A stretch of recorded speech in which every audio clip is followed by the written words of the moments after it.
pegó contigo. Bueno, y tenemos un momento muy especial. Vamos a dar inicio a un espacio titulado Progresos en Inclusión Corporativa en Perú, que nos permitirá conocer de cerca cómo se está implementando y fortaleciendo las políticas de diversidad, equidad e inclusión en el sector empresarial peruano. Para esta conversación nos acompañan Jorge Arunátegui, gerente de sostenibilidad del Banco de Crédito del Perú, y Sato Tamashiro, directora de la Cámara de la Diversidad de Perú, Enhorabuena, bienvenidos, por favor. quienes compartirán los avances, desafíos y aprendizajes de este proceso transformador. Bienvenidos. Jorge, ¿cómo estás? Muchas gracias, Indira. Gracias. ¿Cómo están? Buenas tardes con todas, todos y todes. ¿Están felices porque están comiendo? ¿Sí? Además están medio cautivos. Ese es el mejor espacio que nos han dado. Muchísimas gracias a la Cámara de la Diversidad de Colombia, a Eduardo y a Felipe especialmente y a todo su equipo maravilloso y tan profesional. Bueno, mi nombre es Sato Tamashiro. Soy CEO y fundadora de 3 marcas que venimos trabajando temas de gestión humana, inclusión y experiencia de aprendizaje. Y bueno, estoy aquí como en un sueño. El año pasado, no sé si alguien me vio, estaba yo tímida, era la única peruana viniendo de Perú. Yo decía, soy de Perú, ¿y qué están haciendo en Perú? Y me entró como en la pica, dije, ay no, el próximo año voy a estar acá y me voy a traer una barra por si acaso, ahí están. Así que gentilmente la Cámara de la Diversidad de Colombia nos ha cedido este espacio. También algunos peruanos que han venido a otro país. Por ahí Erasmo, por favor. Hola. Muy bien, bueno. Mi pronombre es ella. Tengo 1,58 m, con tacos unos centímetros más. Tengo mi pelo liso negro, ¿sí? Y tengo un fenotipo asiático, pero soy peruana y bien peruana. No sé si me pueden prestar el control.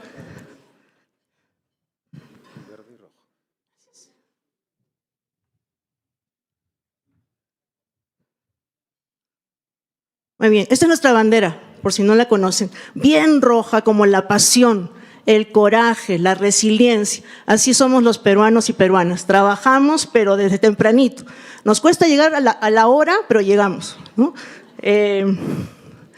Y esa resiliencia y ese trabajo pues ha permitido tener nuestra historia, estas maravillosas construcciones que son maravillas del mundo. ¿Cuántos de aquí han ido para Machu Picchu ya? Buenísimo. Y los demás con muchas ganas seguramente. Tenemos estas opciones también, no solamente vayan para Cusco. Y bueno, esta resiliencia no solamente es de nuestros antepasados, los preincas, los incas, sino también se manifiesta hoy. Somos junto con Colombia de los países con más emprendimientos. No nos quedamos sentadas, siempre buscamos qué hacer. Y por supuesto, pues tenemos una diversidad geográfica muy rica, ecosistemas naturales. De los 40 y pocos sistemas ecológicos, Perú tiene 39.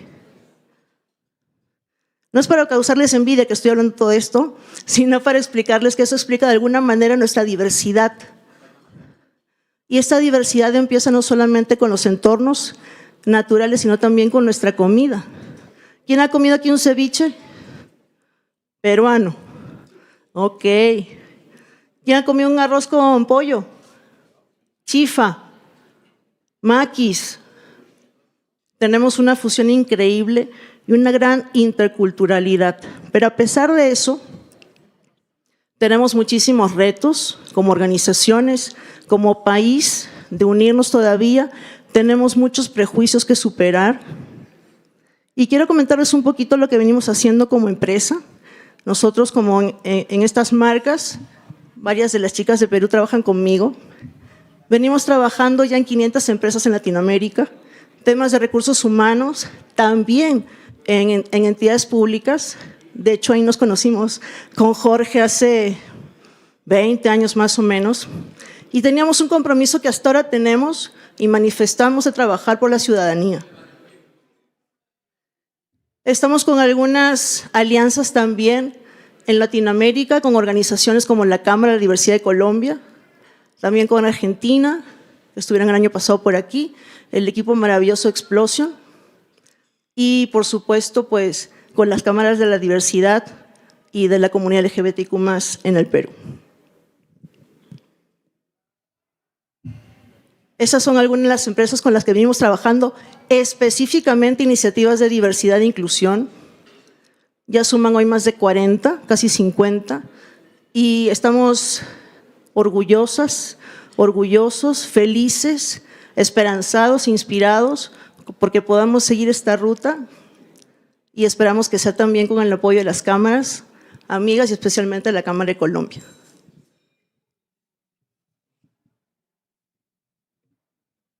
Antes de seguir, quisiera pasar un breve video que refleja de alguna manera el reto que todavía tenemos en Perú. Un reto que tiene que ver con la inclusión del talento diverso, y luego vamos a pasar a ver un poco cuáles son los progresos que tienen algunas compañías peruanas y multipaís en la región, pero que operan en Perú, para que podamos también compartir esa esperanza que tenemos desde la Cámara de Colombia.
Bueno, esa es la promesa que estamos cumpliendo y que mantenemos como equipo Zoom. Y desde este equipo tenemos ya casi una promesa, además con las poblaciones diversas que tenemos en el país, y también unas conversaciones ya avanzadas con nuestros amigos de la Cámara de Colombia para aprender de su trayecto, cuando habla que tienen 11 años en el WeTrade, y que muchas compañías como los amigos aquí en Scotiabank, premiados por supuesto primer lugar, pues vienen teniendo todos estos progresos. Para nosotros nos inspira, venimos con humildad y con ganas de aprender. Así es como me fui el año pasado de este evento y regreso hoy para establecer los lazos formales para iniciar una nueva ruta de progreso y avance en nuestro país también. Vamos a ver que hemos venido avanzando, ¿no? Un poco ensayando, tentando qué podemos hacer. ¿Y cuáles son los retos? Vamos a hablar un poco de género. Estamos lamentablemente en el lugar 40 en el índice global de brecha de género. Nos falta un montón, aunque a veces no vemos los techos de cristal. En puestos directivos, por ahí conversamos con Randy de Canadá, tiene más o menos un 30% ya de mujeres. Nosotros estamos con 13% en puestos directivos. Todavía no sucede que tenemos algunos comités de gerencia donde la única mujer que está, ¿de qué área es? de recursos humanos, pues, ¿no? Y acá hay un dato reciente que sí es un gran reto. Y miren, cuando la mujer tiene su primer hijo, el 41% deja de trabajar y probablemente no regresa en los próximos 10 años. Entonces, tenemos ahí un reto importante, no solamente de empleabilidad, sino de las condiciones de trabajo para nosotras las mujeres. ¿Pero qué venimos haciendo? Hay sectores interesantes de minería con empresas de gran minería multipaís. Trabajamos con Goldfields, por ejemplo. Y en este sector donde se dice que es muy masculino, pueden ver esa foto de arriba, es de inicio del siglo pasado, y hay mujeres en minería. Estas mujeres se les llamaba las chanquiris, y eran mujeres que buscaban metal precioso en los desperdicios de las minas y eran impagas. Y miren al costado el contraste. Las nuevas mineras, compañías como Goldfields tienen específicamente programas de atracción y entrenamiento como trainees a jóvenes profesionales ingenieras en minería. Ya van 3 generaciones, suman más o menos unas 60 jóvenes que solo se quedan un año en Goldfields y con ese sentido de ciudadanía les dicen, vayan a crecer en el resto de compañías del sector. No se las apropia. Trabajamos también con mujeres en regiones, que aquí es como los territorios. Tuvimos un bonito taller de empoderamiento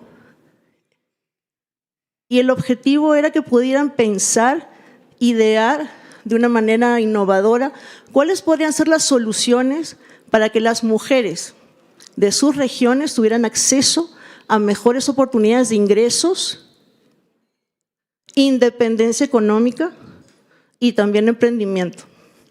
Ahí las tienen en la foto de más arriba. 40 alcaldesas mujeres, las únicas mujeres de 2,000 municipios. ¿Qué porcentaje es ese? No soy buena en matemáticas, pero bien poquito. Una frase que me quedó muy clara es, además son muy divertidas, estaban ahí haciendo con mucha alegría su trabajo. Dijeron, los hombres trabajando, mujeres liderando. Así que se me quedó grabado. Al lado tenemos a Yolanda Domínguez. Nosotras en el equipo decíamos, oye, hay que aprender un poco más de equidad de género. Y empezamos a buscar TED Talks, ¿no? Contactándolas. Y encontramos a Yolanda, que viajó desde el otro lado del charco y nos dio algunas charlas en un foro abierto. Y también algunas compañías como Delosi, que representa esas franquicias de comida rápida, aceptaron la oportunidad de aprender más de equidad de género en una industria donde hay muchas mujeres empleadas. ¿Qué pasa con las personas con discapacidad? Pues son millones en el Perú. Pero ¿cuántas tienen acceso a trabajo formal y a trabajo digno? Muy poquitas. Tenemos una ley que obliga a las empresas a que dentro de su composición tengan un 3% de personas con discapacidad. Casi ninguna la cumple. Sin embargo, tenemos compañías que están sensibilizando a su alta dirección, a los miembros de su organización, a tener una comunidad más abierta e inclusiva para personas con alguna discapacidad. Y nosotros buscamos ser partners en este proceso y llevar a personas que hablen desde su condición de discapacidad. Fue maravilloso escuchar a Constanza Orbaiz, que la llevamos desde Argentina para Lima, una mujer que tiene parálisis cerebral, pero que es autónoma y que da una gran lección en distintos espacios de aprendizaje. Y Victoria Zampi, que es una mujer ejecutiva en un banco y es neurodiversa. En el caso de la comunidad LGBTQ+, pues te puedo contar que no tenemos el progreso que hemos visto en las empresas del ranking de las empresas más incluyentes hace un momento. Todavía hay mucho mito acerca de cómo son las personas LGBT. Existe, puedo decir, transfobia principalmente, pero a pesar de que no tenemos un marco legal que indique cuáles son los derechos que tienen las personas LGBTQ+. Sí hay empresas que están desplegando prácticas maravillosas y atendiendo certificaciones que garantizan espacios seguros para las personas de la comunidad. Hay una práctica interesantísima que hace poco tuvimos en Repsol y que además es inédita. Casi siempre en recursos humanos hacemos muchas propuestas, programas con mucha ilusión, con buena voluntad, pero a veces no conversamos con las personas, con los miembros de estas comunidades. Así que lo que hicimos a propuesta de Repsol fue tener un conversatorio. 6 personas de la comunidad LGBTQ+ asistieron a este espacio y me conmueve porque la verdad es que fueron con un poco de miedo. Era la primera vez que lo hacían. La amiguita nos dijo que ni siquiera en su casa sabían que eran miembros de la comunidad, pero ahí fueron capaces de decir que iba bien y que no tan bien en la compañía.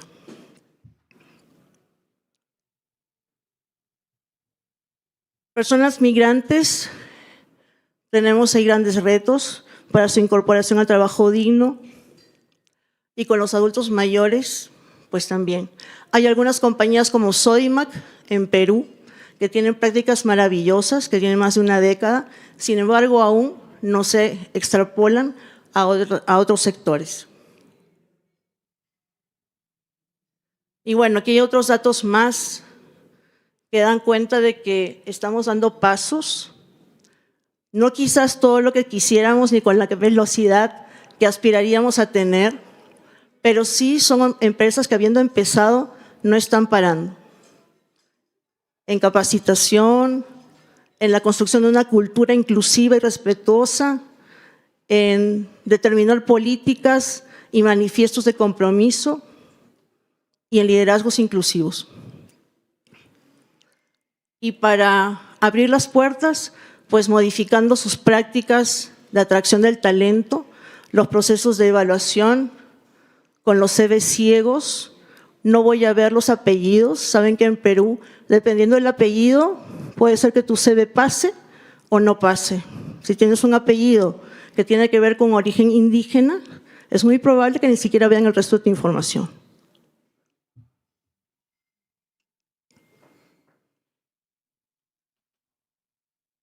Hemos hecho varios estudios con el equipo acerca de qué perciben las personas que integran las organizaciones respecto a las prácticas y progresos y el relacionamiento respetuoso en su organización. Y sí pueden decir que de repente existe una política, existen acciones de capacitación, hay espacio de sensibilización, incluso tienen grupos de afinidad para personas neurodivergentes, LGBT, mujeres, pero ¿saben cuál es el gran reto? Que hace que no nos sintamos todavía pertenecientes. El lenguaje, la comunicación, los chistes, las bromas, que todavía tenemos normalizadas. Así que dentro de los retos que tenemos para la inclusión más amplia, más respetuosa con todos y todas y todes, la comunicación va a ser un aspecto central. Estamos muy abiertos a aprender de cada uno, de sus experiencias. Hemos venido con un gran equipo para establecer nexos con otras organizaciones y con las cámaras. Así que nos vamos con mucha esperanza de seguir después de este espacio llevando aprendizaje para Perú. Y ahora le quiero dar el micro a Jorge, que viene con otra perspectiva de inclusión, una inclusión económica y de independencia económica. Un aplauso, por favor, para él.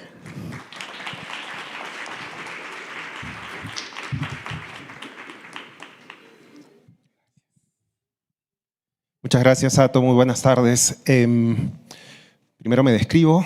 Me llamo Jorge Arrunategui, mido 1,70 m. Mi piel es, yo diría, como marrón clara. No tengo cabello y uso lentes rojos, lo cual hace muy fácil dibujarme. Es muy, muy fácil. La carita, unos lentes y ya está. Si tienen lapicero rojo, mejor todavía. Bueno, lo que les he traído es una presentación sobre lo que estamos haciendo en el Banco de Crédito del Perú. Pero antes, quisiera también describir un poquito a mi país, para quienes no saben en qué situación estamos. Tenemos, y esta mañana justo tuve una reunión con uno de los asesores económicos que tenemos, y nos contaba cómo está la situación para el resto del año. Tenemos uno de los países con menor inflación, que va a registrar uno de los mayores crecimientos en América Latina. Tenemos además una apreciación significativa de la moneda. El tipo de cambio ha bajado de manera increíble. Y a la vez, en los últimos resultados de pobreza, tenemos 30% de las personas en pobreza, en situación de pobreza, y 30% más en situación de vulnerabilidad. Que quiere decir que ante alguna crisis, se enferma un familiar, pierden el empleo o lo que sea, caerán en pobreza. 60% de las personas están en pobreza o en vulnerabilidad. Ayer también, y me salieron muchos mensajes en el chat porque el premio, no me acuerdo cuál es, internacional de restaurantes, ha colocado a Maido, uno de los restaurantes peruanos. Hablaba Sato de la fusión y de la comida peruana, que acá he visto muchos restaurantes también. Ha colocado a Maido en el primer puesto nuevamente. Y sin embargo tenemos 40% de los niños menores de 3 años en situación de anemia. Tenemos además, curiosamente, y bueno, ustedes probablemente saben, tuvimos en algún momento creo que el récord mundial de número de presidentes en un periodo corto de tiempo. Hemos tenido 6 presidentes en los últimos 6 o 7 años. En alguna semana tuvimos hasta 3 presidentes. Entonces tenemos un país que aparentemente, si uno llega y se pasa unos pocos días, funciona bien, pero si te quedas unos días más te vas a dar cuenta de las grandes brechas que tiene y de los retos que esto significa. Retos que además, lamentablemente, del otro lado, yo vengo de una trayectoria más o menos larga en el sector público. Ahora conversábamos durante el almuerzo un poco de ello. Más o menos 20 años trabajando en el sector público en diferentes ministerios. Hoy tenemos, lamentablemente, un desprestigio muy grande, no solamente de la política, sino de las instituciones. Nuestra presidenta tiene hoy el récord mundial de la menor aprobación. Tiene 2% de aprobación de la opinión pública en una encuesta que tiene 3% de margen de error. Entonces puede ser 0 o hasta negativo. Tenemos además a los últimos presidentes, casi a todos, o en la cárcel o en procesos judiciales. Y lamentablemente, como Sato mostraba, todas esas brechas, todas esas inequidades, todos esos retos se nos plantean en un contexto además de altísima polarización, en el cual es muy retador poner algunos temas sobre la mesa y que como que ser muy creativo, ¿no?, para poner algunos temas sobre la mesa, pero que son urgentes además. Los temas de los que hablamos son temas urgentes. Ahora, he hecho esta introducción y les digo muy rápidamente para quienes no sepan de dónde vengo. Yo soy de Blanco de Crédito, somos la institución líder del sistema financiero de Perú y representamos al principal activo del grupo financiero Credicorp. Es un banco además local, es un banco que tiene 136 años y que en el año 2020, todos recordamos, pandemia, se planteó además en un momento obvio de crisis sanitaria, crisis social, crisis económica, en el caso de Perú, crisis política, es decir, todas las crisis juntas, ¿no? Esta hipercrisis que además se ha de alguna forma asentado cada vez más en el mundo y en particular en el Perú. En ese momento se plantea el banco, ¿cómo hacemos para reconectar, fue el verbo que se usó, con el país? ¿Cómo hacemos, siendo una institución líder, para volver a ser relevantes en el país y para tener el impacto positivo que una de las empresas más grandes del sector privado del país tiene que tener? Necesita tenerlo, pero tiene que tener, ¿no? Y en ese momento, bueno, este es el objetivo que se planteó, y en ese momento se estableció un marco con algunos frentes de trabajo: inclusión financiera, educación financiera, impulso a las pequeñas y microempresas, un trabajo muy especial. Y ahora que veía los criterios en el ranking del trabajo alrededor de propósito, fue un trabajo que se hizo una inmersión muy fuerte. y se desplegó y se anunció, etc.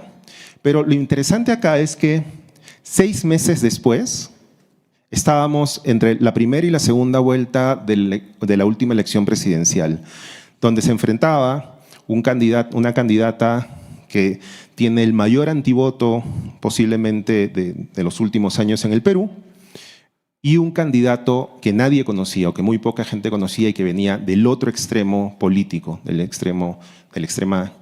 lado izquierdo, no digo del extremo izquierdo, sino del lado izquierdo.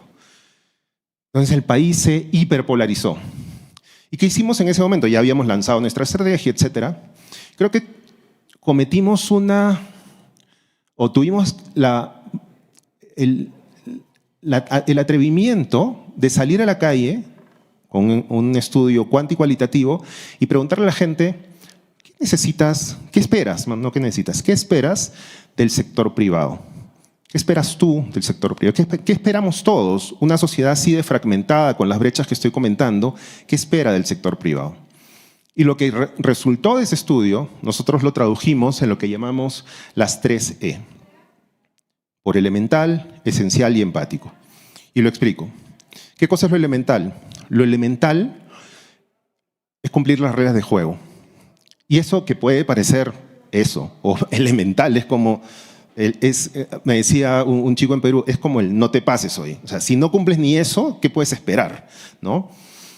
Y eso elemental es algo muy sentido en la sociedad peruana y probablemente en otros lugares también, que es la sensación de que el grande y poderoso se sale siempre con la suya, ¿no?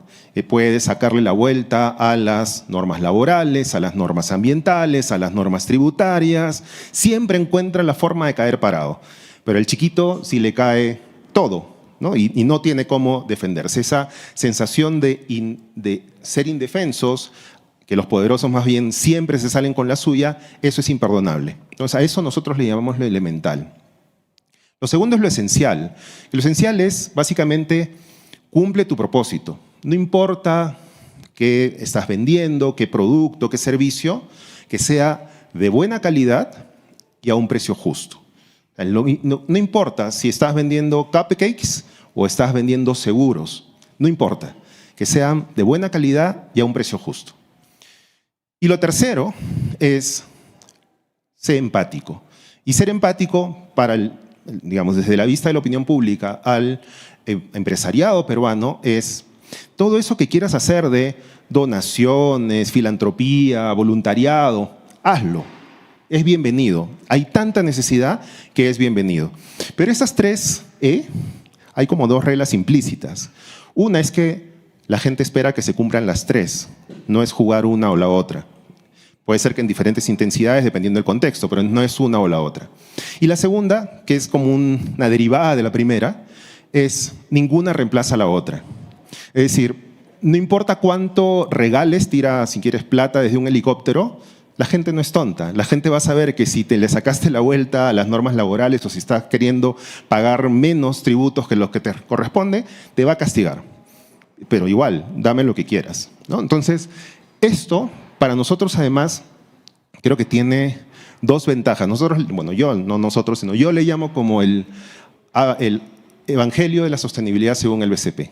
Es hiper simple para nosotros de entenderlo, pero además es bastante simple de comunicarlo, por lo menos internamente, pero además activa a toda la organización.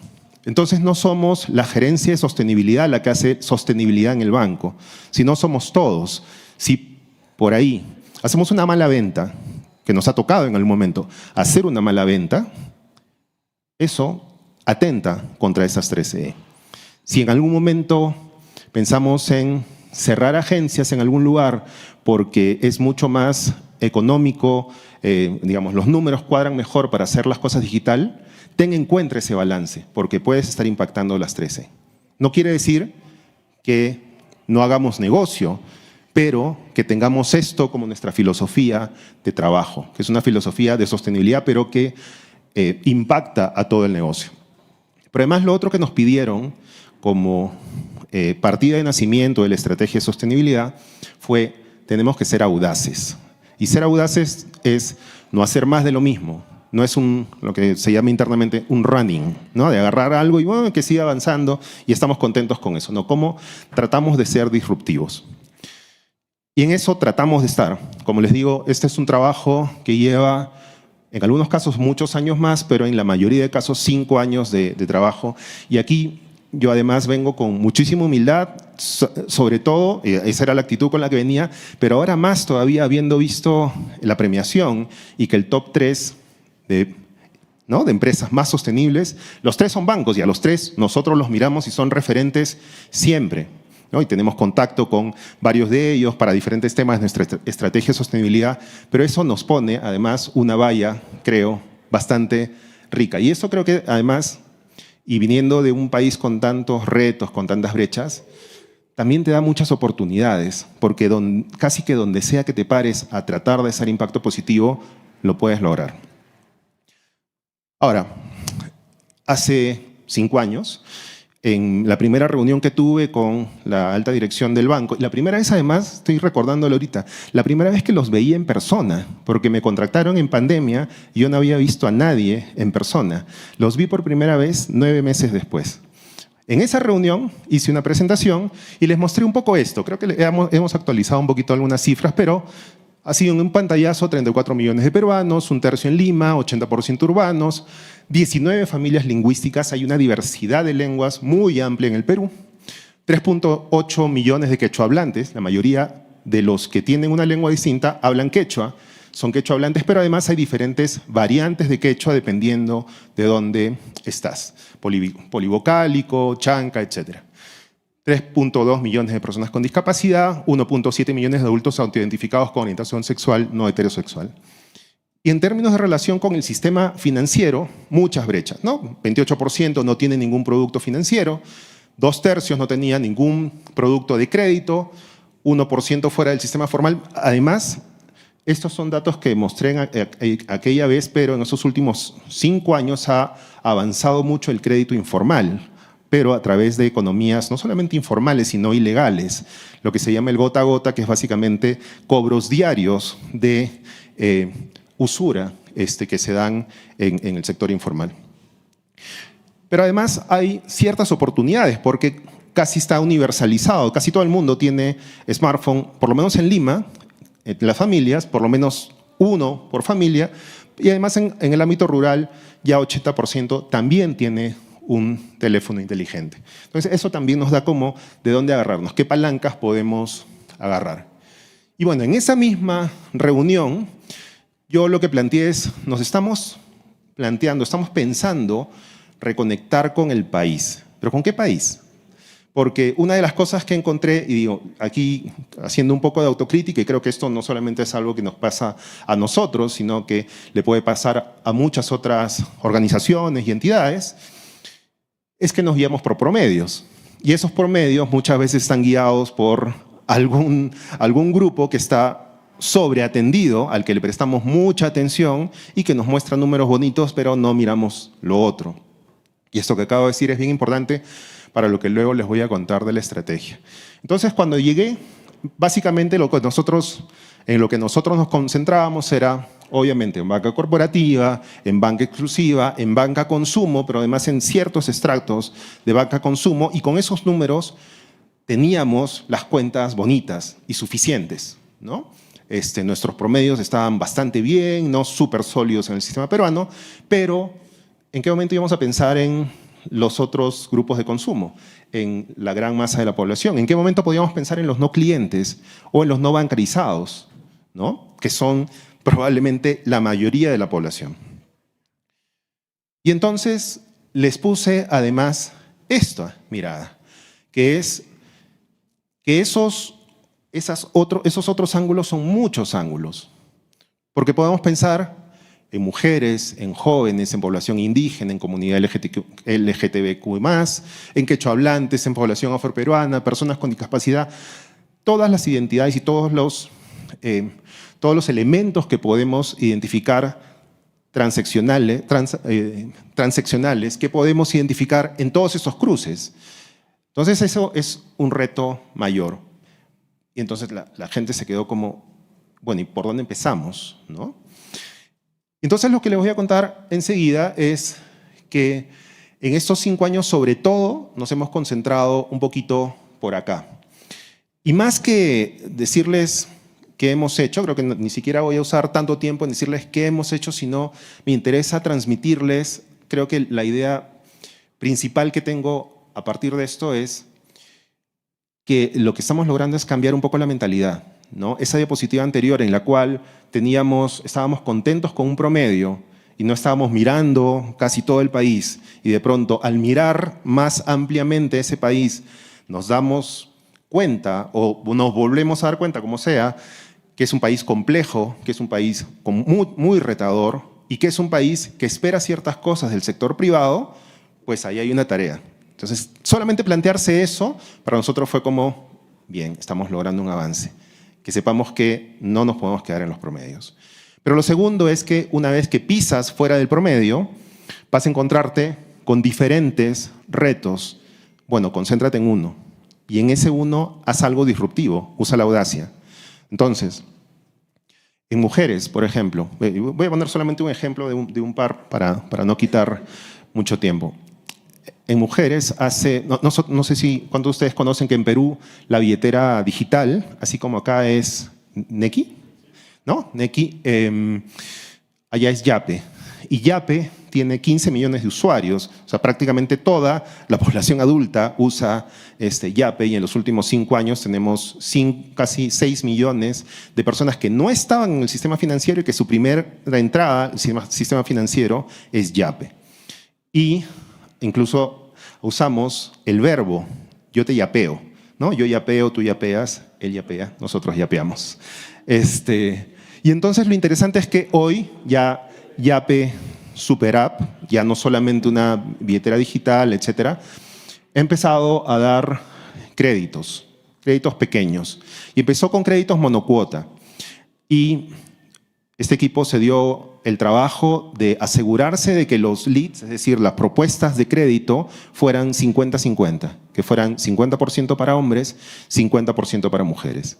Y descubrió que había una brecha de 10% en la adquisición del crédito, que 10 puntos porcentuales menos de mujeres tomaban el crédito respecto de los hombres. Y se preocuparon, dijeron, ¿qué está pasando acá?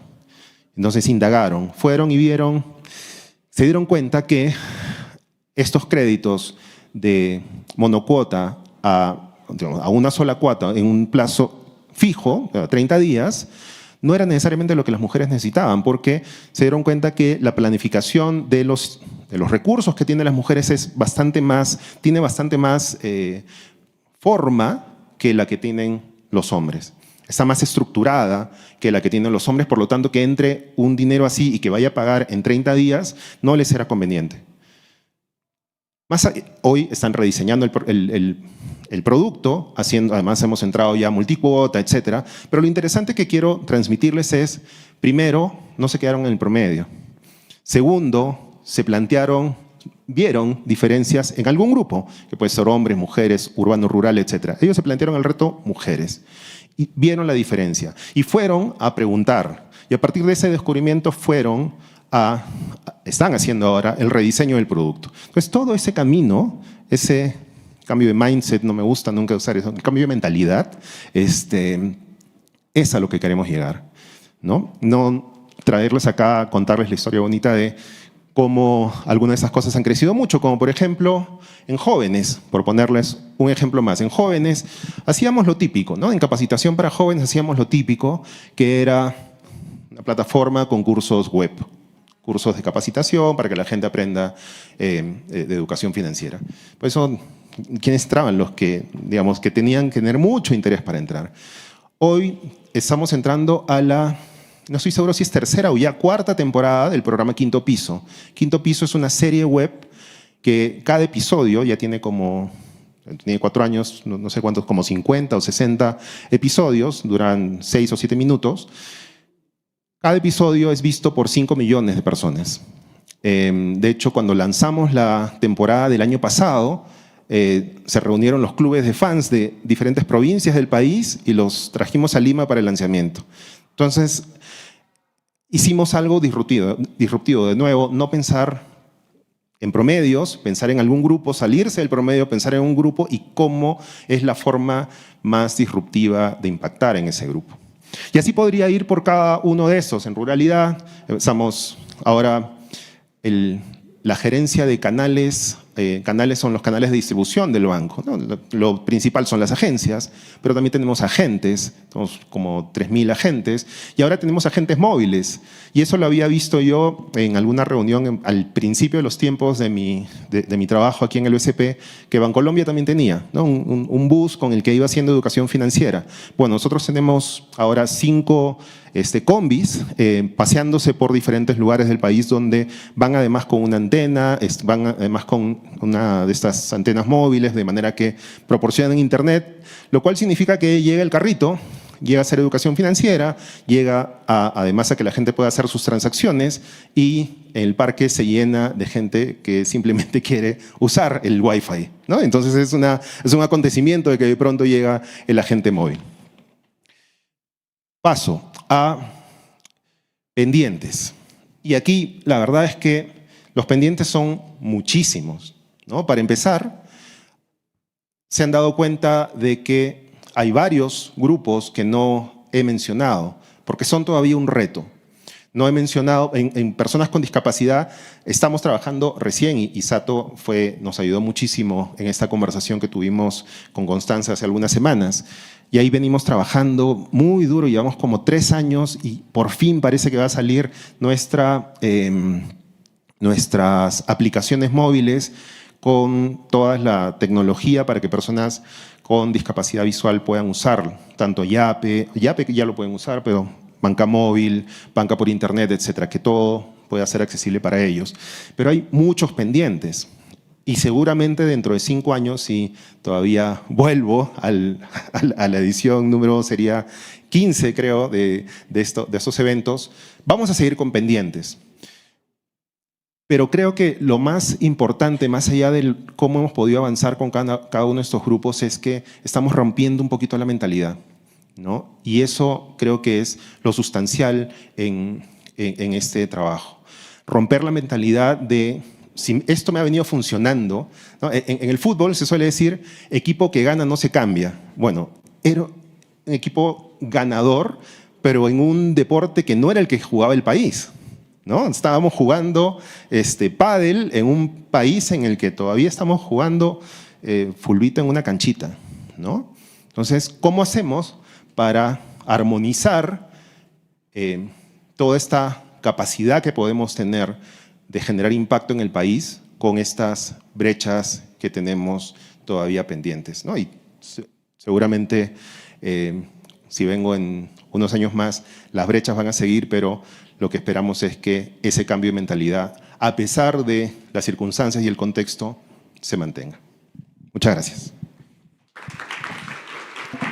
Bueno, pues muchas gracias a todos, todas y todes. Que se cumpla ese augurio, Jorge, que estemos aquí viniendo cada año para contarles las novedades que estamos haciendo en Perú, con mucho compromiso, como siempre, por supuesto, y con las ganas de seguir aprendiendo de todos y cada uno de ustedes, y con mucha esperanza de poder avanzar en todos los retos que tenemos, ya les hemos contado, y vamos a trabajar entonces porque cada vez más las personas se sientan incluidas y bienvenidas, no solamente en las organizaciones, sino también desarrollando servicios y productos financieros como lo viene haciendo el BCP. Muchísimas gracias. No sé si, Jorge, ¿quieres comentar algo más?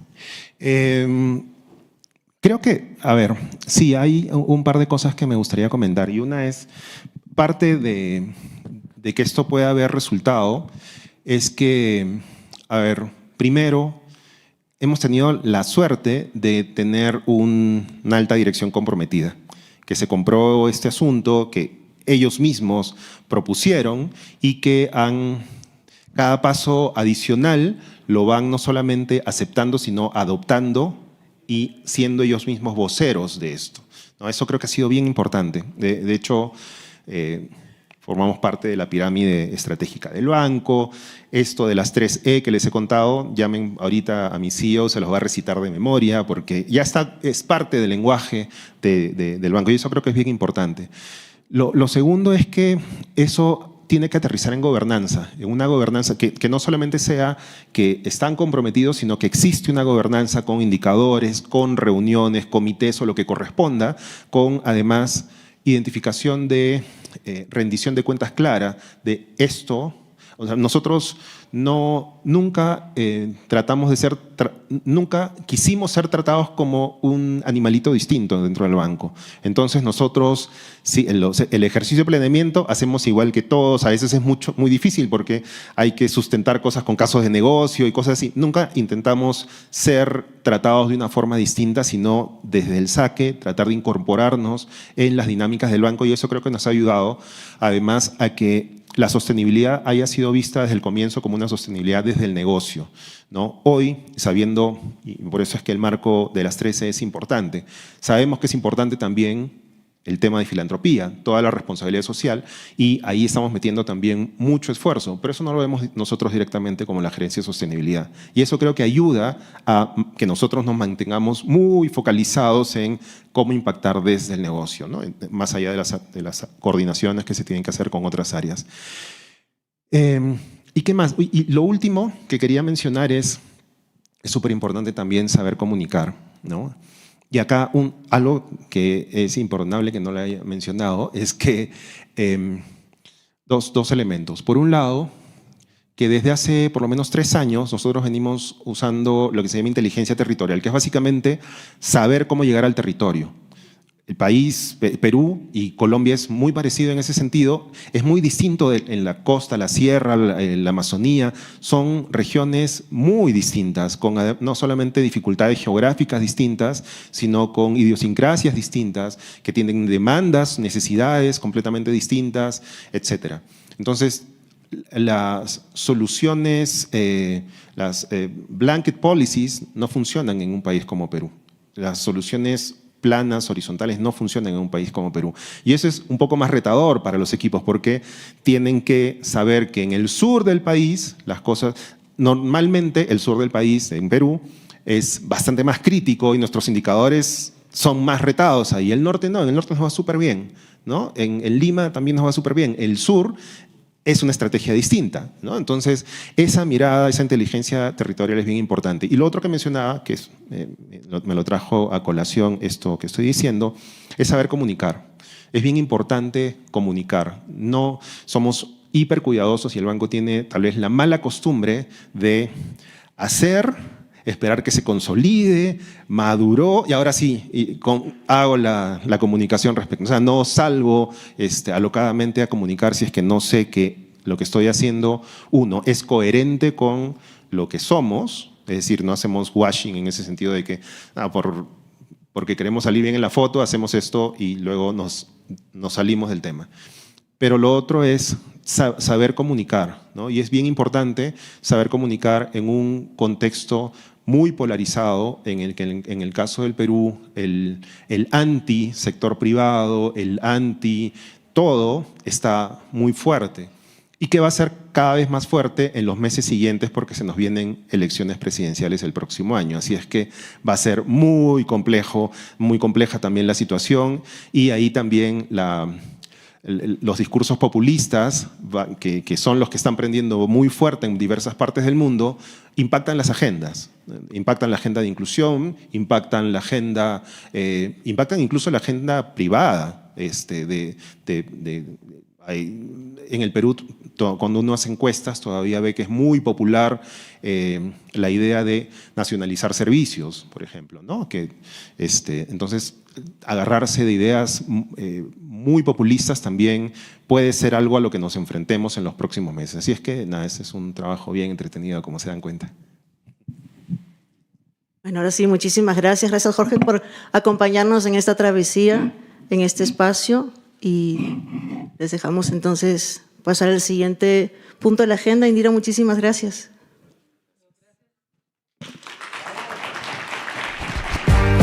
Gracias, Sato. Gracias, Jorge. Bueno, ya estamos